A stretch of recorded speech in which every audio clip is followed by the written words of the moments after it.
Hello, everyone. Welcome to Barca News. It is April 5th, 2026, and the VAR audio of the match between Atletico Madrid and Barcelona, where the red card of Gerard Martin was reversed, has been released. Also, we have an injury update in regards to Marc Bernal and Ronald Araujo, who left the field injured. And finally, a pretty amazing number that Hansi Flick's team has accomplished in their victory against Atletico. We have a lot to discuss, so let's begin.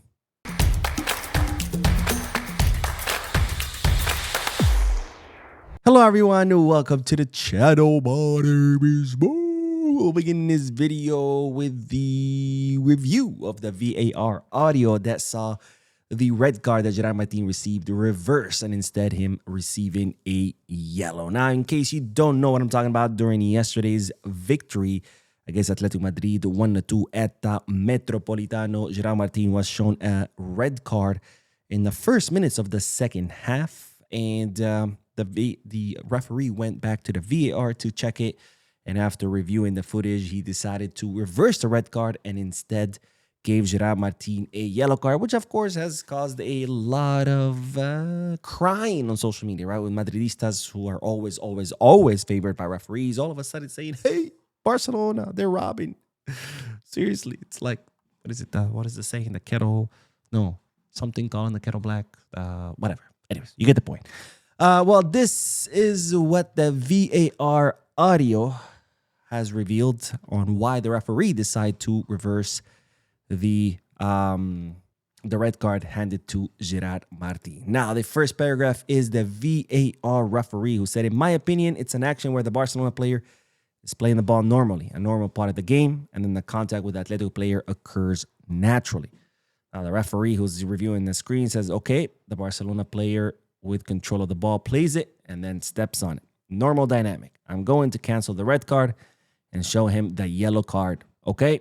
And the referee from the VAR replies, that's right, agreed. So, according to football rules, because Gerard Martin had control of the ball, the ball goes loose, Gerard Martin goes to the ball, he kicks the ball, and then in the follow-through, Gerard Martin ends up stepping on the Atletico Madrid player.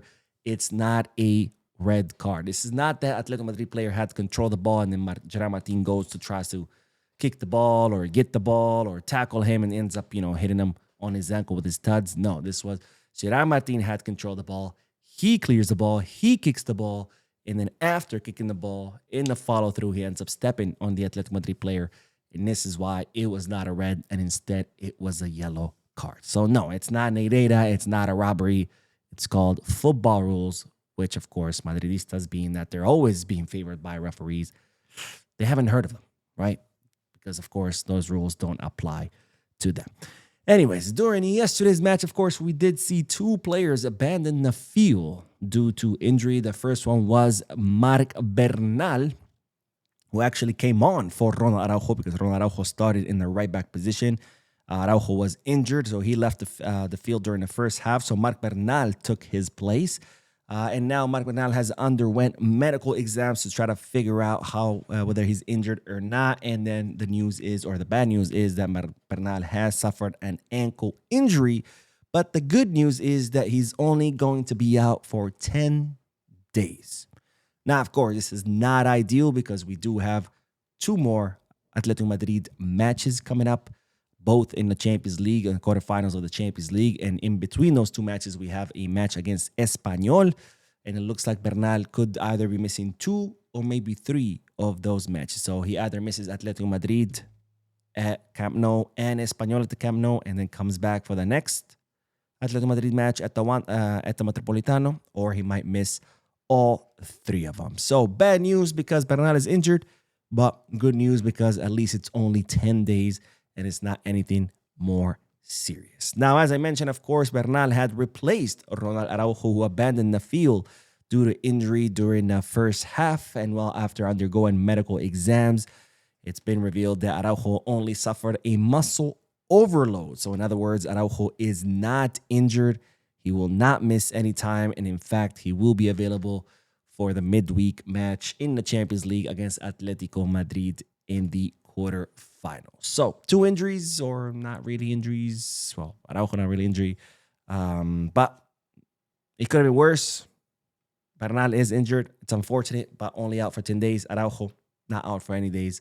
So I guess pretty good news overall. Not to mention, Frankie de Jong could be coming back against Espanyol next weekend. So that's also good news. Now, one player who might be out even longer, I should say, is no other than Barcelona's newest signing, AJ Tawades, the 16-year-old English left winger that Barcelona signed during the winter transfer market. Someone who's considered one of the most promising players to come out of England. And well, he has debuted with with under 19 Barca team, or the Juvenil A. And he was having some pretty good minutes during his match, dribbling past players, constantly participating in the attack. And in one of the runs that he was making, he ran out of space. He ended up crashing into the wall that's right behind goal. And it looks like he has fractured his wrist.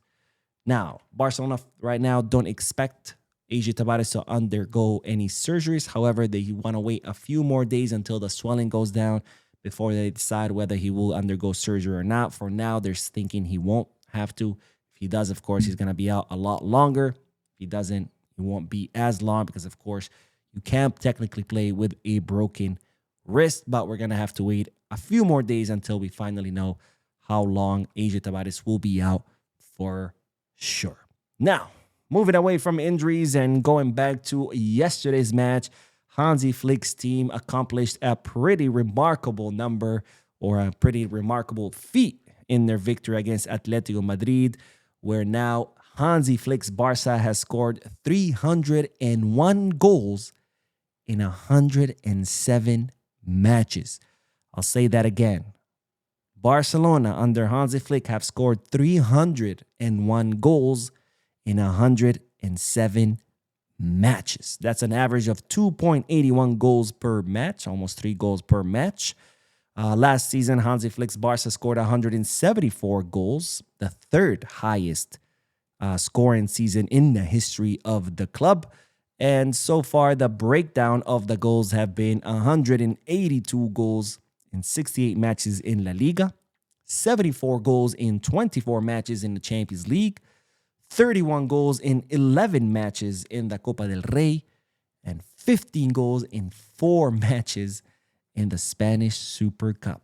301 goals in 107 matches.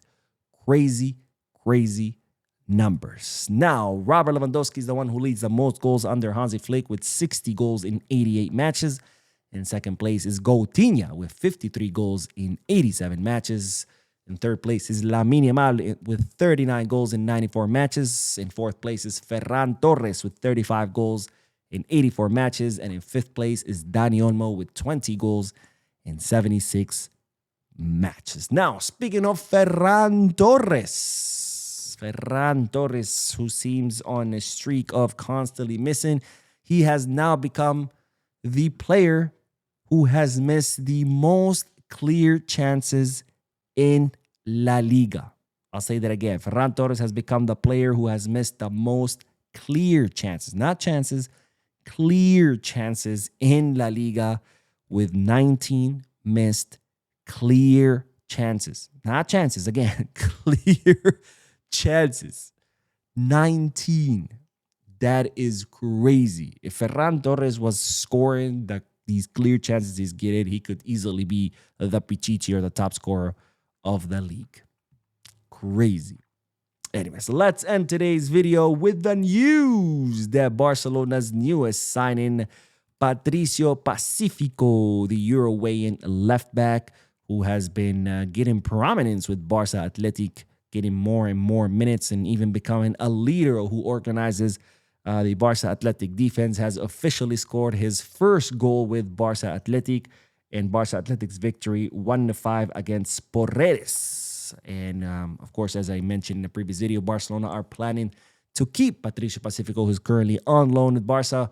But even though he has not met the required playing time that would automatically trigger his signing, Barcelona still want to trigger the signing because they believe he is a player with lots and lots of potential. And who knows, we might see Patricio Pacifico one day on the first team. Anyways, that is all for this video. We'll be uploading another video in a few moments, so stay tuned to the channel. Don't forget to hit the like button, subscribe to the channel, drop a comment, and as always, peace, cars.